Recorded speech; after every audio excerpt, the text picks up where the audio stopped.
4 វិធីស្រកគីឡូបាន 100% មានបងប្អូនយើងណាខ្លះដែលថាឲ្យតែចង់ស្រកគីឡូតើតែទៅហាត់ប្រាណតើការហាត់ប្រាណពិតជាអាចជួយយើងស្រកគីឡូបាន 100% បានដែរឬទេហើយការហាត់ប្រាណជួយយើងស្រកគីឡូបានលឿនឬទេចាមានបងប្អូនយើងមួយចំនួនគាត់ហាត់ប្រាណទៅគាត់បានលទ្ធផលតែជាមួយនឹងការរៀបចំរបបអាហារបងប្អូនមួយចំនួនគាត់ស្រកលឿនចាបងប្អូនមួយចំនួនគាត់ស្រកយឺតអត់ទៅតាមចិត្តរបស់គាត់អញ្ចឹងធ្វើឲ្យគាត់មានអារម្មណ៍ថាអត់ទៅសប្បាយចិត្តឬក៏បាក់ទឹកចិត្តអីអញ្ចឹងទៅចាអញ្ចឹងតកតងជាមួយនឹងការសម្រក់គីឡូនៅពេលដែលយើងទៅហាត់ប្រាណគឺជួយយើងបានតែ 20% ទេតកតងជាមួយរបបអាហារ 80% ដែលជួយឲ្យយើងអាចស្រកគីឡូបានអញ្ចឹងតើវិធីសាស្ត្រណាខ្លះដើម្បីជួយយើងស្រកគីឡូឬក៏ស្រកខ្លាញ់ក្បាលពោះសម្រាប់អ្នកដែលលើសគីឡូធ្ងន់តក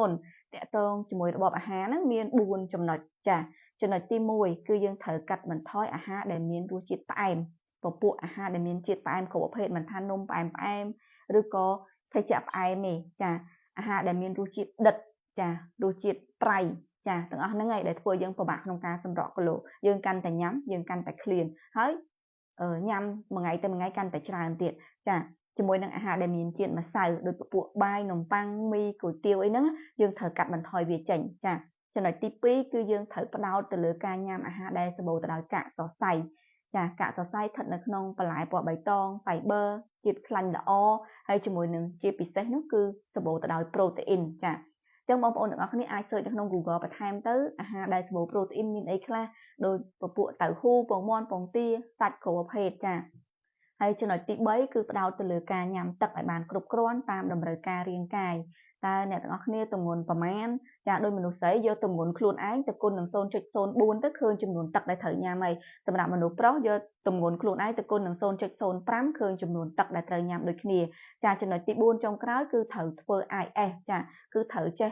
រក្សាគម្លាតនៃការញ៉ាំអាហារឲ្យបានត្រឹមត្រូវចាក្នុងមួយថ្ងៃយើងញ៉ាំ2ពេលឬក៏3ពេលដែលយើងធ្វើ IS នឹងហើយដែលជួយឲ្យរាងកាយរបស់យើងចាប់ផ្ដើមយក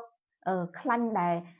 ចាស់យកមកប្រើប្រាស់អញ្ចឹងបានយើងអាចស្រកបានតែបើសិនជាយើងអត់មានគម្លាតអាហារទេយើងនៅតែញ៉ាំជេបជប់ញ៉ាំច្រើនពេលអញ្ចឹងពិបាកក្នុងការសម្រក់គីឡូហើយអញ្ចឹងអ្នកទាំងអស់គ្នាអនុវត្ត4នឹងដូចខ្ញុំរៀបរាប់អ្នកទាំងអស់គ្នាទទួលបានលទ្ធផលហើយសម្រាប់បងប្អូនទាំងអស់គ្នាដែលពិបាកក្នុងការរៀបចំរបបអាហារហើយអត់ដឹងថាអាហារណាមានជាតិសរសៃខ្លាញ់ល្អប្រូតេអ៊ីនទេអាចតាក់ទងមកខ្ញុំព្រោះខ្ញុំញ៉ាំជាប្រភេទប្រូតេអ៊ីនជំនួសដែលមានសារធាតុចិញ្ចឹមរហូតដល់21មុខដែលរាងកាយយើងត្រូវការប្រចាំថ្ងៃហើយសម្រាប់អ្នកដែលពិបាកញ៉ាំទឹកទេក៏យើងមានតែរុក្ខជាតិជួយជំរុញការដុតជាតិខ្លាញ់អញ្ចឹងគ្រាន់តែ2មុខហ្នឹងក៏ជួយអ្នកទាំងអស់គ្នាស្រកគីឡូបានដែរអញ្ចឹងខ្ញុំមានប៉ុណ្្នឹងហើយសម្រាប់បងប្អូនដែលមានសំណួរឬក៏ចម្ងល់យកទៅអនុវត្តបានលទ្ធផលយ៉ាងណាជួយ comment ប្រាប់ខ្ញុំផងអរគុណ